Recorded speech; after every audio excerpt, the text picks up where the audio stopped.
This conference will now be recorded. Hello, everybody. Jordan Girth here from the National Weather Service Office of Observations. Thank you for joining us today for our Geostationary Extended Observations, or GeoXO Program Introduction for User Teams. I'm going to hand it off to Andy Heidinger, our NWS Geo Senior Scientist, in a moment. We're very interested in gaining your feedback as we go through this process. There's going to be many different forms and points for feedback, but we are going to be coming to you starting now and trying to assess what the field needs from our next generation geostationary observations.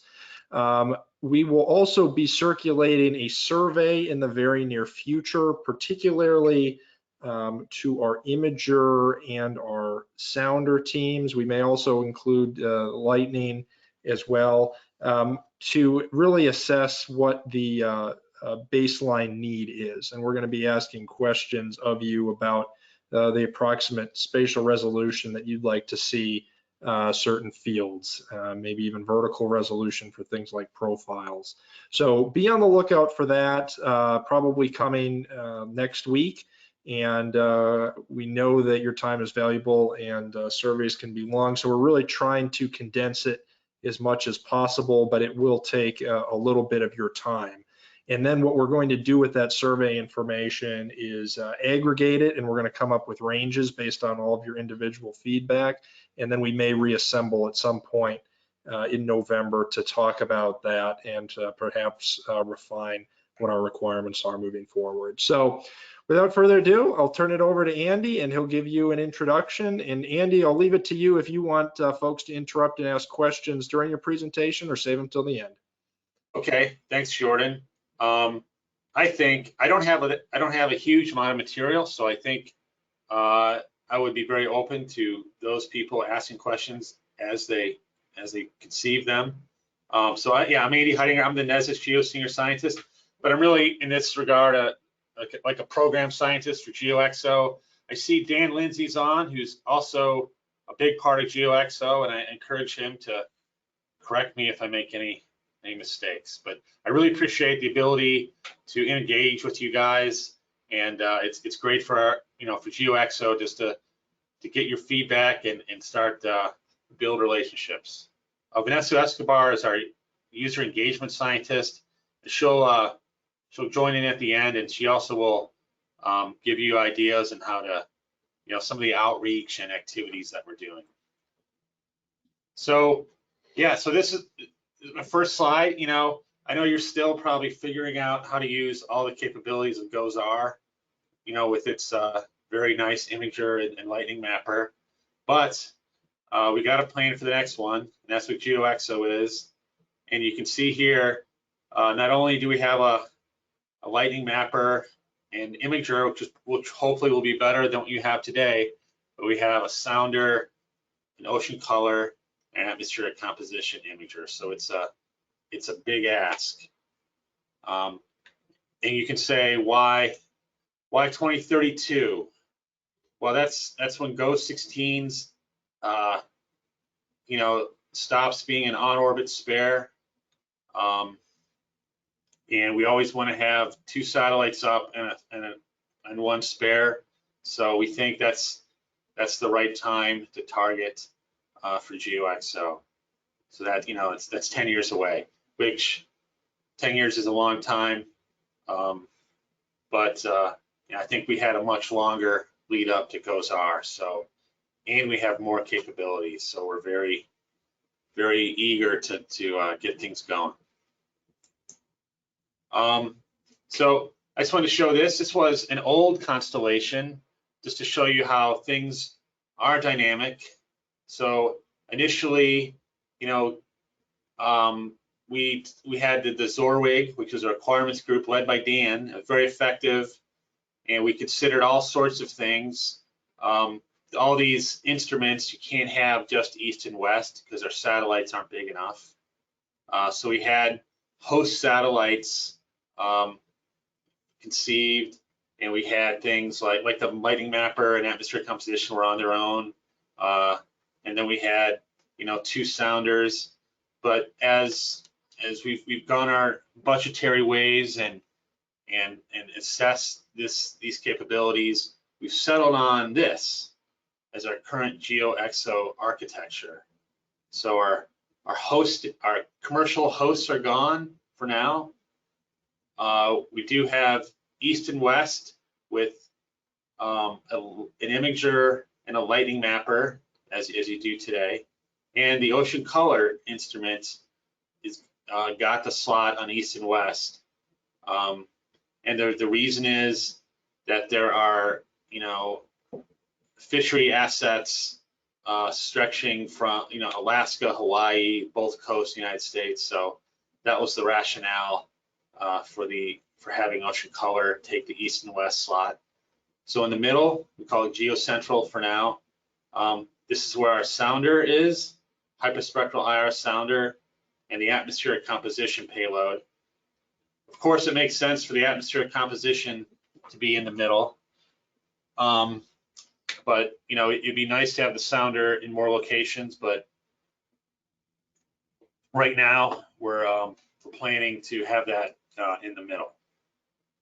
And I should say, I don't know if I say this before, the 2032 target date is for the east-west satellites, or the first of the east-west satellites. The central, we have slipped a bit to 2036 in our current plans.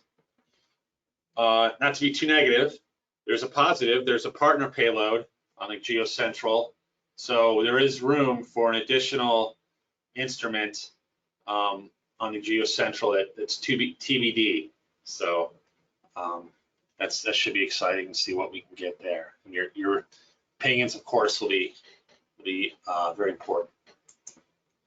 So yeah, here's our schedule.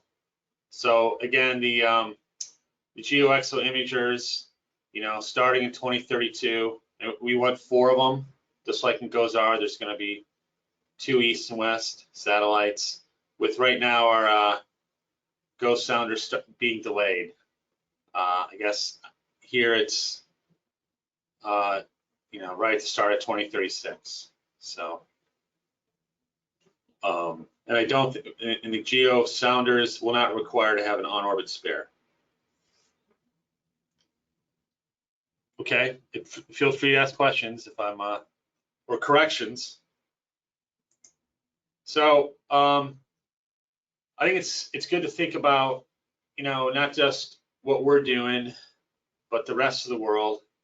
So this is a chart that has been modified a few times, but so you start at the current position where we're at now.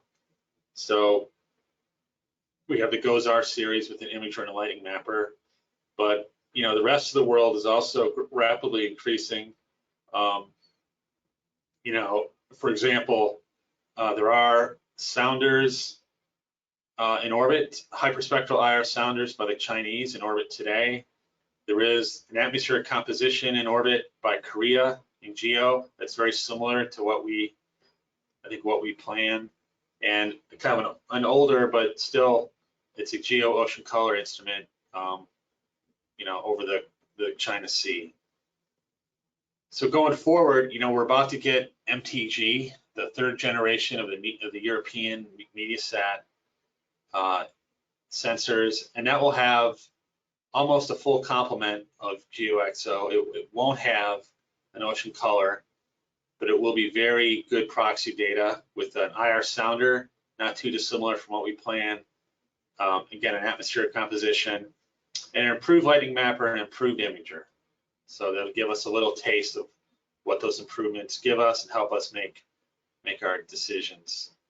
Over the Western Hemisphere, we don't really have weather instruments being launched in GEO, but we do have some atmospheric composition, the AC, which is very similar, tempo, we hope is very similar to what we plan for GeoXO.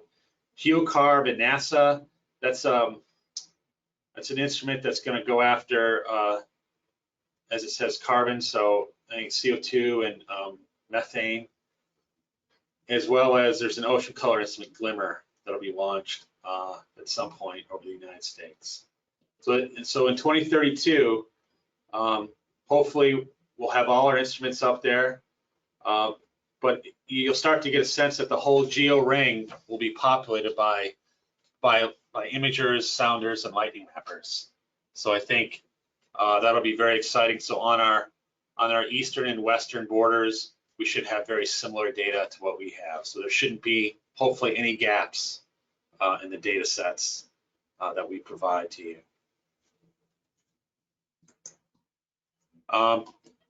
Yeah, it's kind of, this is a slide that kind of makes the same statement that I already said. So there is a thing called the WMO that set up a WIGOS 2040 recommendations that if you're going to fly a geostationary system, it should have an imager, a lightning mapper, an IR sounder, and atmospheric composition. And so we certainly check those boxes, and so does everybody else. But we will also add an ocean color sensor, which only the Asians are planning, as well as, I forgot to mention, but it's very important for you guys, there's a day-night band. National Weather Service really likes a day-night band. And its course, I've listed the heritage here, which you probably may not know all these acronyms, but the important thing is there is heritage that we can draw on, and the heritage for the day-night band is VEERS. So the Zorwig, Dan and the Zorwig recommended the day-night band, but in recognition of the difficulty of doing a day-night band, we decided that we would include the day-night band in the imager and sounder development and see through those studies just where it fits best. Hopefully at all, hopefully it does fit in a way we can use it. So those studies are still going on. That's why it says it's in the sounder or the imager, not a separate day-night band. Okay. So let's talk a little bit about the instruments. So Joe McCorkle, our flight project scientist, made a set of publicly releasable slides for the GeoXO instruments. I'm going to show those, and I'll walk through the weather ones. So the imager, and this is where Dan is. Dan, of course, is the expert, and Jordan knows more than me. But again, so this will be an incremental update from ABI. So we should keep the ability to do full disk, super regional, or AKA CONUS, and mesoscales. Probably not much change in the temporal sampling in terms of capabilities. We won't be doing 1 minute full disks, for example. We'll stick with the similar cadences to what we have now. In the lower panel on the left is kind of like the options that we would like to get. So on the left is the baseline. So we added the green band into the baseline, giving us a 17-channel ABI that can do true color. Even though GeoColor is pretty good, this will be better. And then we have these tiers of the things that we thought were desirable to have in an imager with different priorities. So the first one was going to 1/4 kilometer in the visible band, and going to 1 kilometer in the 2.25 and the 3.9, which I have to say is also in the baseline. So the baseline does include a 1 kilometer fire channel. So greatly improved fire detection, hopefully. Priority 2 adds in more sensors, more channels at higher resolution. So taking the 4.7 and the 5.5 to 1/2 kilometer, just like the Viz is today on ABI, and adding a 0.91 water vapor band at 1 kilometer and a 5.1 water vapor band at 2 kilometers. And priority 3 is generally more channels. So lower wavelength channels of 0.41 and 0.44 for mainly aerosol applications. lowering the resolutions of the 1.24 and 1.38 bands and adding a 1.24 band. Switching the 6.9 to a 5.5 band is a possible trade to get higher resolution water vapor imagery for turbulence and other applications.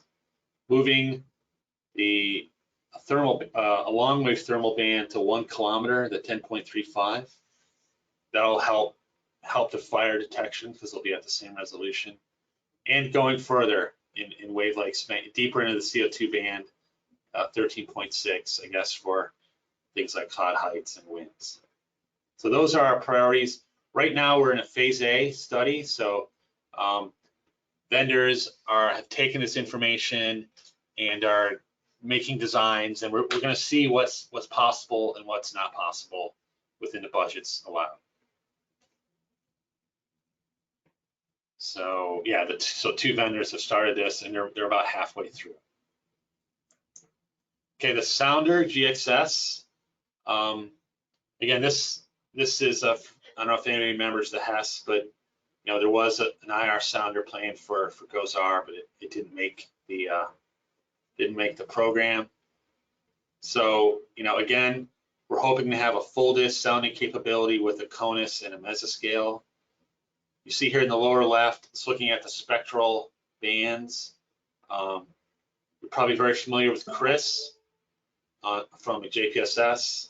That has a much wider spectral coverage and goes into the shortwave much further than we think we can do. So we are basing our design on the IRS, which is the MeteoSat 3rd generation sounder that will launch in 2 years. And so we compare the blue and the yellow. So we're slightly shifted. I think we shifted a little shortwave to get the CO and N2O bands to help with our atmospheric composition. But in general, this is what we plan to do.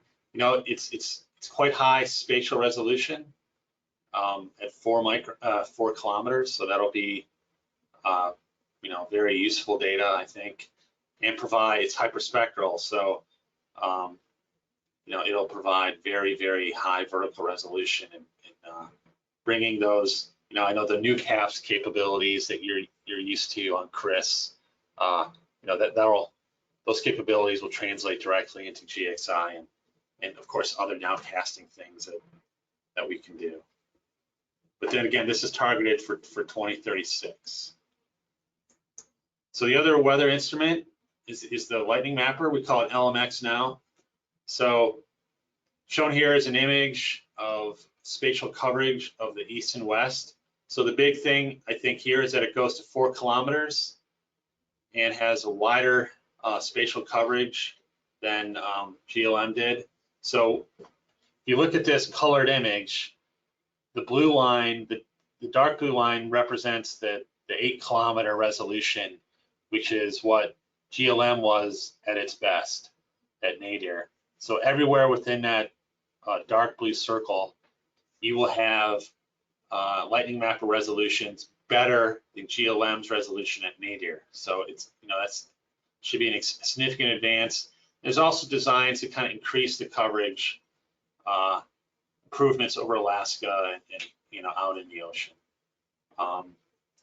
And the sensitivity should be higher, should be sampling more quickly and just generally be more sensitive. So again, it's an incremental update, but it should be you know, pretty significant to the users. And this is also, I think, you know, going in the line of what Europe has done. So that soon we'll have lightning mapper data from Europe at a close to 4 kilometer resolution, and you'll be able to really tell if the benefits to your applications. So yeah, I took this slide from Pam. And she said it was okay to show. So you know, we've entered into this period now where we're starting to do phase A studies, and we're starting to learn what costs are and of these various options. So we do hold a couple up scopes if budgets do work out. You know, we could operate that goes central could be split into 2 spacecraft that could migrate east and west. We could launch the AC on a host mission because it's pretty small. We could launch it earlier, especially if the NASA mission tempo proves to be so valuable. There might be a strong desire to do that. And we could also just accelerate that timeline from 2036 to some years ahead of that. But of course, there's D-scopes, and we'll have to work with the National Weather Service on all these options I discussed. All of them have a cost. The total cost may be less than what we can do. So, we'll have to meet with the Zorwig again and really prioritize what are the most important capabilities. Of course, we don't want to lose any sensors, but we may not get all the capabilities and all the sensors that we want. So I think that'll be coming relatively soon. So be prepared for that. But that's just the way it is in the program. As well, you may know that NESDIS, is planning a space weather and a LEO program. So I'm sure your comments are important for those two, and as they trade off capabilities. So what in the near term, what are we doing to get ready for GeoXO? And I think for these weather sensors, I think MTG will play a very big role because they have imager, lighting mapper, and sounder that are similar to what we hope to get. So NESDIS is undergoing an effort with EUMETSAT to make sure that the MTG data flows into NESDIS in an operational manner. And we want to work with you to make sure that we tap those data for user readiness. And for the imager, for example, they will have 1 kilometer thermal bands at 3.9 and 11 micron, for example, at least over their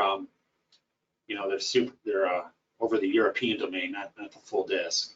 So we'll be able to work with you to make case studies to see how valuable that information is. We also have a 0.94 water vapor band. That's one of our trades.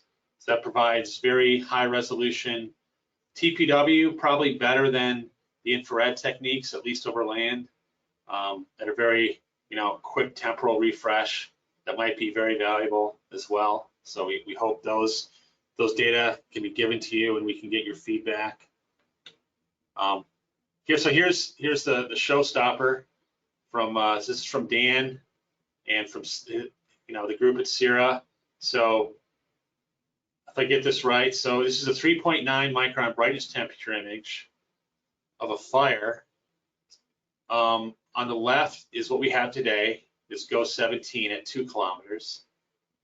And on the right is a simulation of what we would see from GO17 at 1 kilometer. So, at 1 kilometer, fires are typically small events. So the pixels get much hotter the smaller they are, much more quickly. So you can see in this example that there are many minutes go by before when you see the fire at 1 kilometer that you see it in 2 kilometers. And the way this was done, I think, very cool. But what Sierra did, they took VIIRS passes to give them the 1 kilometer data, and then use something called optical flow to propagate it in time. So that was a very, I think, a very cool example, and shows the, why we want this 1 kilometer fire detection capability.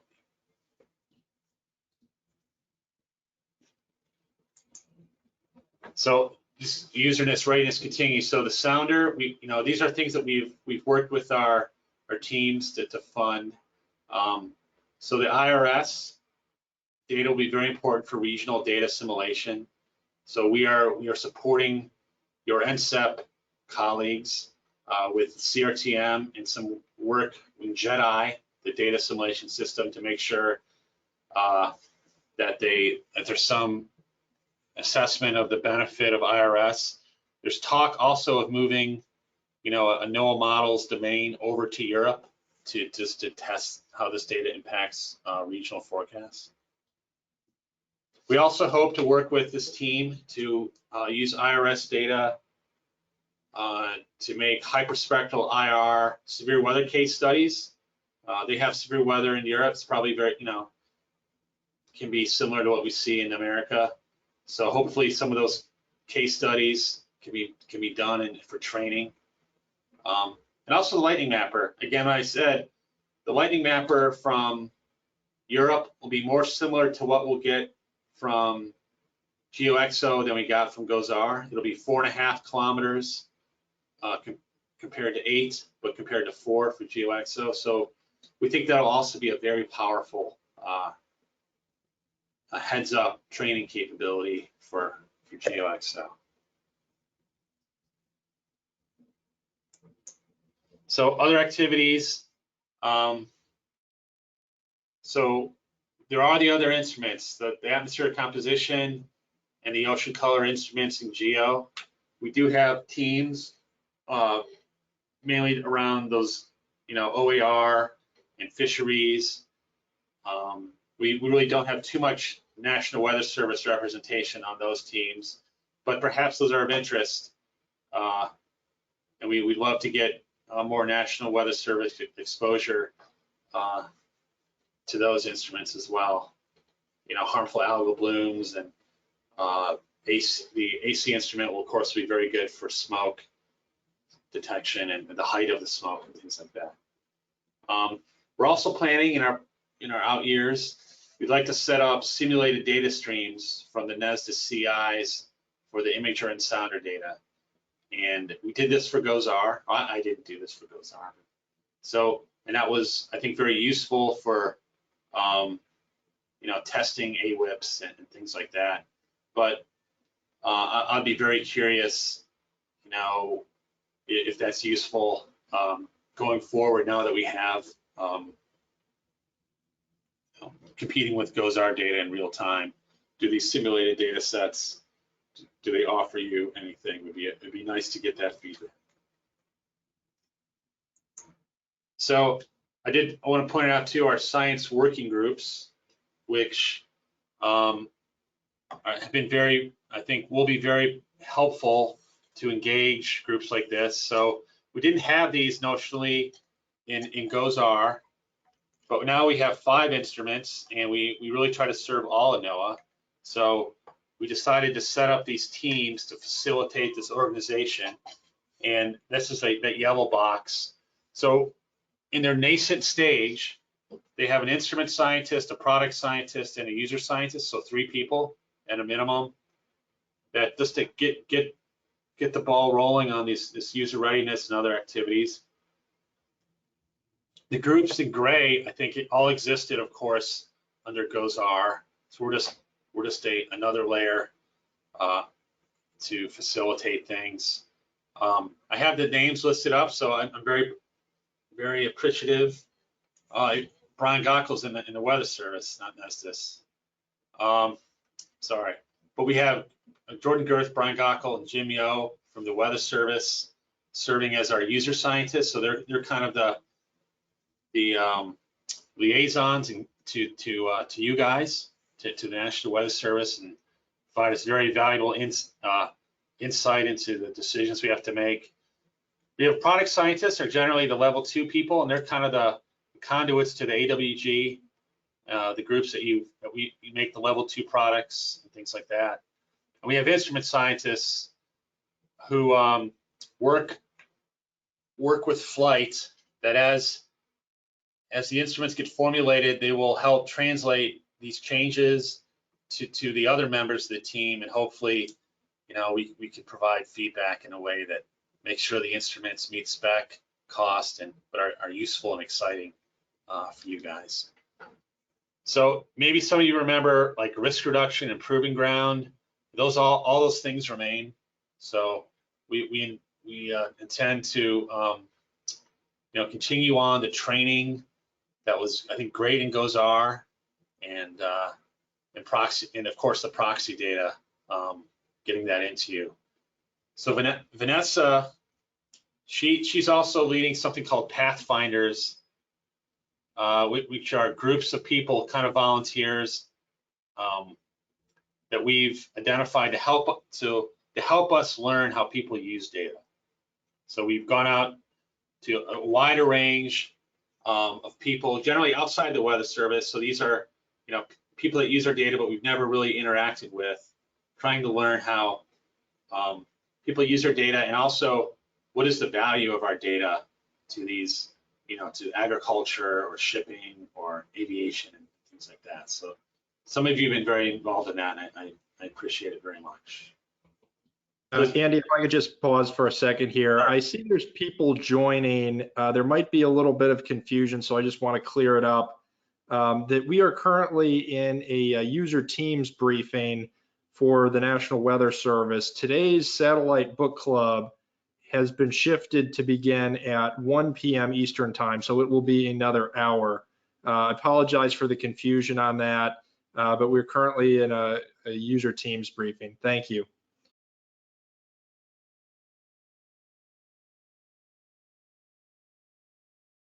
Go ahead. It says on the mute button. Okay, thank you for that. I'm just gonna check with Vanessa. Any questions so far? If not, I think I have a couple more slides. I'm here, Andy. No question. Okay, great. There were two questions from earlier, Andy. I missed them. Sorry. And I didn't stop you because you were on a roll, but I don't know if you want to just continue through and then we can go back to those, or. Yeah, I think I have one more slide. So. Okay, yeah, let's just wrap it up. Yeah. So again, I said all this. It's kind of an introduction to Vanessa. She'll talk after me, but she is coordinating our user engagement, and there are things like workshops planned and other advocacy things that I'll let her talk about. Again, I'm just pointing out our 3 National Weather Service user scientists, for a better word, that I really appreciate their devotion to this project. And I'll just say, the big thing about GeoXO is now we're in all of the NOAA mission service areas and all of the line offices in NOAA, but of course the Weather Service remains the prime customer for us. So don't worry that we're not going to listen to the Weather Service. We're going to enter a period where we're probably not going to keep all of our planned capabilities. So we'll lean on your guidance in making prudent decisions going forward. And, as Vanessa will say, we very much thank you for this, selling GeoXO and getting the Weather Service ready for the data, because it's an exciting period, and there's new challenges, but we hope it's all going to work out. Okay, thank you. Before I turn to Vanessa, I'll address these 2 questions. So Frank, curious why the 1035 is not a higher priority. You mean the 1035 at 1 kilometer, I think? Yeah, yeah, that would be correct. I think it's hard to do. So I think it's a lower priority because it's a longer wavelength, and it's much more difficult to do. I think there's some incredulity that the EUMETSAT actually met that. So that's why it's a lower priority. But I believe the vendors are looking at all these options, and we'll see. We'll certainly use their guidance to see what they think the capability is of that choice. That's a good point. Yeah, we would love to have a 1 kilometer thermal band. If the day-night band is put onto the sounder instrument, does it have to be the coarse 4 kilometer resolution of the sounder? No. I think the designs on both the sounder and the imager are looking at higher resolution day-night band. though, you know, yeah, that's what I could say. I mean, I port think monitors used to be good in the old system though, so. I think one thing, Andy, that might be interesting to this team about the day-night band is when it comes to scanning a low light scene, you know, you need a certain number of photons to reach the sensor to be able to discern the meteorological features, and that often requires a certain amount of dwell and you know, time sensing. So when we talk about the GOES-R temporal resolution, or what will eventually become the GeoXO temporal resolution, the day-night band can sometimes be a limiting factor on how frequently we can scan certain scenes if it's incorporated onto the imager, because the other bands we can scan more quickly, for example, IR overnight, perhaps, than if we had the day-night band in there. And that's one of the things we're learning in the phase A studies about what kind of quality day-night band imagery can we receive based on the temporal refresh that we're seeking from the other bands. Yeah, thanks, Jordan. That's a good explanation of why we would consider the day-night band with the sounder. Okay, well, I don't see any questions in the chat, but I got it open if there's any other questions. So I guess, like, can we turn it over to Vanessa now? Let's just pause for just a second longer to see if we have, does anybody want to speak up instead of typing their question, or if anybody else has a question about some of what was presented or just a reaction to it. I'm happy to hear it now. We're happy to hear it. Yeah, Jordan, this is Frank. Maybe I can ask another couple of questions related to this so it doesn't get lost and Vanessa's can be done. But one thing I didn't catch, and it maybe because you know, the limits of giving a presentation like that is, it looked like the speed of full disk versus CONUS versus meso was pretty much the same, if I saw that correctly. So I'm kind of curious why we haven't thought about, or maybe has been thought about, I don't know why we wouldn't look at maybe a, say a 2.5 minute versus 5 minutes, say US sector or super region, whatever you want to call it. And then the other question is about the mesoscale. Will that be able to be a larger area than we have with the current GOES-R? I know that you know, the current mesoscale sectors are great, but down here we live on a seam, and it'd be nice to have certainly a larger perspective from a given mesoscale sector, so we don't have to try to piece things together. Yeah, Frank, those are good questions. Is Dan Lindsay on? I think he would give a more detailed answer. Yeah, can you guys hear me? Yep. Hey, Frank. Yeah, great questions. So my impression in talking to, you know, the engineers that know more about technology than I do is that the ABI even today is still considered sort of cutting edge technology with regard to scan rate. Like, for example, if you look at the FCI, which is what EUMETSAT is going to launch next year, it actually, even though it's newer technology, you know, it was designed and built after ABI, it still is scanning slower. It does not have the scan rate capability as ABI.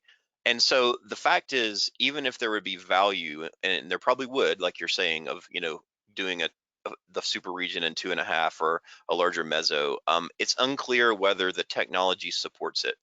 And so even though what was written down here are sort of the baseline requirements, there's a possibility that whatever instrument gets selected, maybe they can do it faster. But what I think the scan rate is, what's spelled out here is sort of the baseline, and it's possible that we'd be able to do things a little bit quicker than before, and, you know, change the size of something or the rate at which one of the sectors is scanned. Does that answer your question, Frank? Yeah, no, exactly. I assume that that was part of it, was the engineering of the instrument, but just wanted to throw my hat in there. Of course, being an operational user, we want more and more and more. So whatever we can get is great. And I think it's worth pointing out at this junction that we are actually looking at, with the current ABI, Frank, as you know, I think you know, the 2.5 minute possibility for the CONA sector. Now that on the current ABI would come at the expense of some mesoscale sectors, which is a trade we have to discuss a lot further. But we are certainly thinking about what kind of incremental improvement we can make to make the CONOPS for the mesoscale a little more palatable. Yeah, I'm aware of that, and I think that's a great effort. I understand that there's a lot involved in that, but it's kind of a bummer when you get a fight over mesoscale sectors.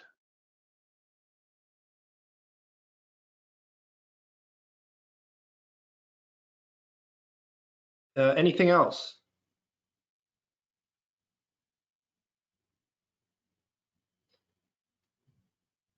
Okay, I think we're ready to turn it over to Vanessa then. Okay, great. Yeah, do I have to stop sharing? Okay, I did. Actually, Andy, could you go back to the org chart of our mission? Because I'm going to stick with just how we're organized in that science working group for the user engagement piece. You bet.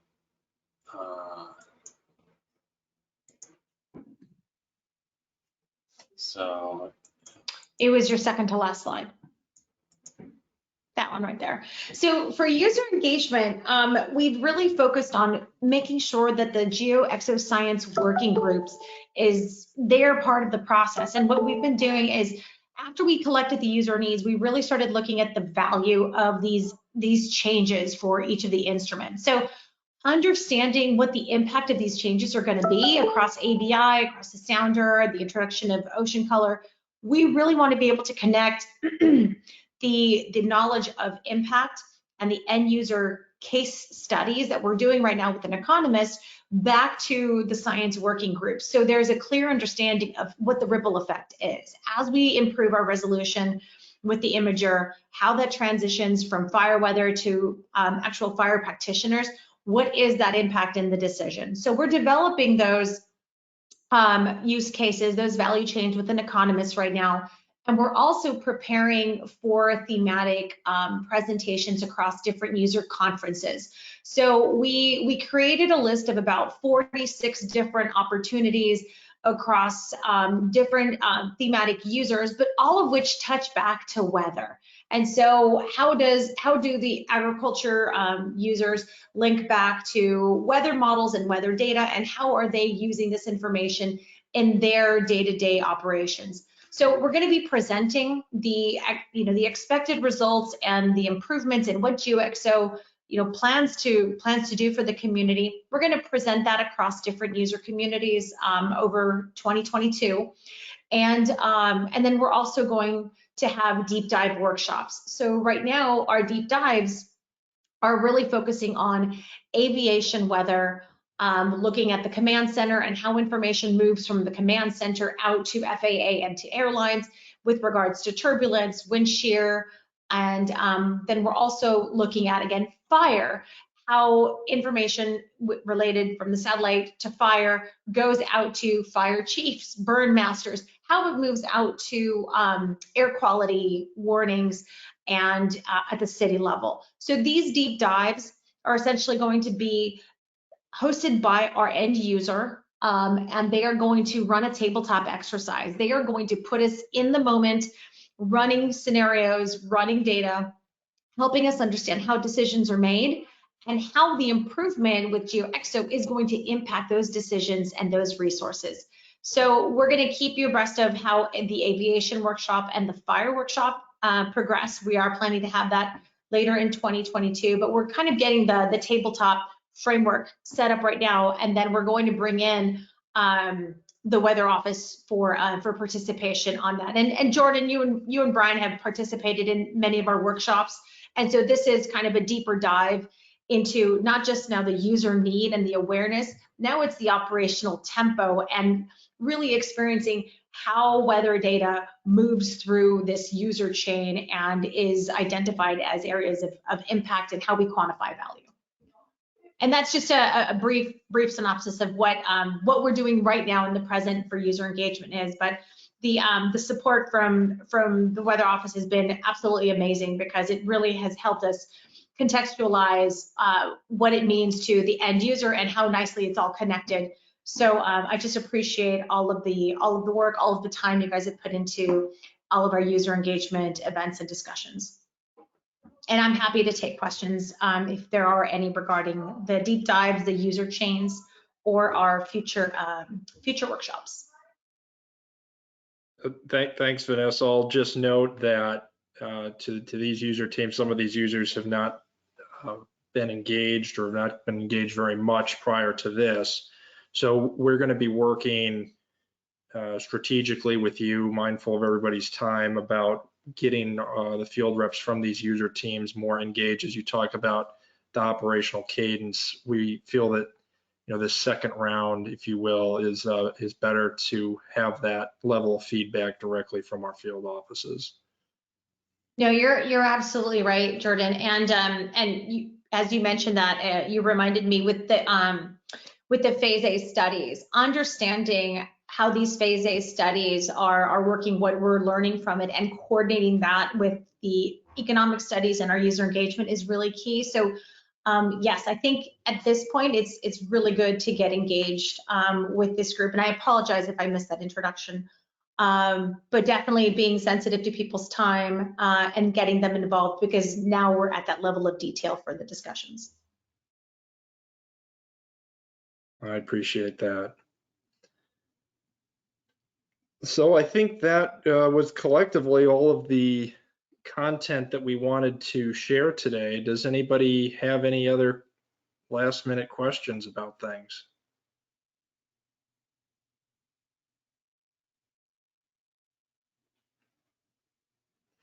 All right, well, next steps on this, as I mentioned at the beginning here. Well, first of all, thank you, Andy, our Geo Senior Scientist, and Vanessa, our User Engagement Scientist, for being with us today. The GeoXO program, I know it looks like it's a longer horizon, but I think that time will go quickly, and there's a lot of exciting milestones and benchmarks along the way. And for those of you that were involved with the proving ground, I'm talking to our user teams, our user members now, with the proving ground, we were engaged at the very tail end of the readiness, more in lines with developing training and those sorts of activities. The unique challenge or the unique opportunity here is, though we might not get everything we're asking for, we actually have an opportunity, as you saw on the earlier slides, to influence what the capabilities of the instruments are. So while it's a longer time to get to the launch, particularly for the sounder, this is a satellite system that most everybody on the call will be using until at least 2050, if not later, which is a significant amount of time out into the future. So a lot of opportunity and a lot of potential, and hopefully we'll get that right. And we also have to think about how the weather service is going to be changing and how we're going to use data in the future. I think, Andy, you talked about because of the proving ground activities with MTG. No longer are we doing things kind of in isolation or kind of out ahead of things. So we're going to be using examples from MTG. I think we have some unique opportunities. I don't know if we've come up with the right solutions for our proving grounds and our demonstrations yet, but I know people have been asking about what can be done, partnerships, proving grounds across the Atlantic, to look at how the Europeans are going to be using this data for severe weather ops. Maybe we have some opportunities to introduce US forecasters to Met Services in Europe and use that data operationally to inform our decisions once the MTG launches. And also, very similarly, the plans out in Asia are a little less clear, particularly with Japan, Himawari satellite, but it's possible that Himawari 10 could have a sounder 5 or more years before the GO series as well. So we'll have to see how that plays out, but I think there's going to be some really unique opportunities to collaborate internationally on evaluating what the capabilities are, particularly for the sounder. So as I mentioned at the beginning of the call, we will have a survey that's going to be sent out. It's not a specific survey of here are the bands we're considering, please click them. I realize that we only really scratched the surface when it comes to talking about some of those additional GOES bands today, particularly the 5 to 6 micron. There's active research going on, so imagery that's been convolved or simulated from the polar orbit. So we're going to have a lot more discussions on that, but the survey is really going to be asking you more generically about certain types of weather scenarios, severe weather, dense fog, and just asking you broadly what kind of spatial resolution do you need in the horizontal to kind of meet mission now and what you're anticipating in the future. And we really kind of want you to do that on your own accord. Maybe if you want to talk to people that aren't also submitting surveys, that's fine. And we realize that probably to get through all the surveys will probably take you maybe an hour or so. So it is going to be a little bit longer. But then we're going to aggregate all that information to get kind of a range, and that helps us assure that the instrument specs that we're developing are kind of in line with what our operational needs and to track from that process. And then we'll go back and talk more specifically about the instrument. But we felt like it would be good to condition you with some of this information today so that you knew at least at an order of magnitude what we were considering, so that you weren't asking for 10-meter imagery for fog or something like that, which would be interesting, but probably out of scope for the budget that we have. This expensive program, I don't think Andy gave a top line life cycle number, but I think it's around $18 billion. That's a lot compared to compared to everything else that we do in NOAA. So this is an expensive observation, and we're glad that you're a part of it. So if there are no other questions, we'll dismiss for now. I hope you're able to join us for the Satellite Book Club at the top of the hour, and we'll be in touch soon.